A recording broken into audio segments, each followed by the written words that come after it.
Hi student, example 3.17. 7th என்ன expand பண்ண சொல்லியிருக்காங்க a minus b plus c the whole squared expand பண்ண சொல்லியிருக்காங்க.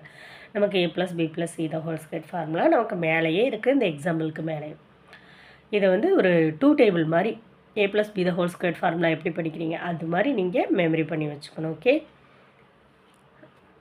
நெக்ஸ்ட் இப்போ என்ன பண்ண போகிறோம், a plus B plus C தான் இருக்குது. ஆனால் இங்கே மைனஸ் இருக்குல்ல, அதனால் அந்த பியை மட்டும் மைனஸ் பின்னு வச்சுக்க போகிறோம். ஓகே, பிக்கு பதில் மைனஸ் பின்னு இருக்குது, அதனால் அதை வந்து நான் ப்ராக்கெட்டில் மைனஸ் பின்னு போட்டுட்டு முன்னாடி சைனை வந்து ப்ளஸ் போட போகிறேன்.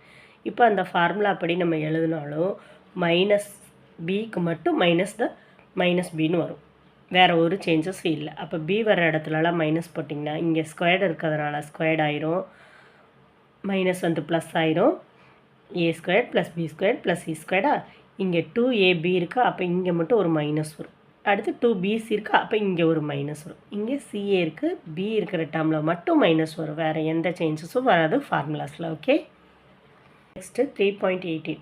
3.18 தான் நம்பர்ஸ் கொடுத்துருக்காங்க. 2x plus 3y plus 4z the whole ஸ்கொயர்னு சொல்லிட்டு நம்ம ஃபார்முலாஸ் எழுதிக்கலாம். ஃபார்முலாஸ் எழுதிட்டு ஏக்கு பதில் என்ன சப்ஸ்டியூட் பண்ணணும், 2x, பிக்கு பதில் என்ன 3y, சிக்கு பதில் என்ன 4z, அதை சப்ஸ்டியூட் பண்ண போகிறோம், அவ்வளோதான்.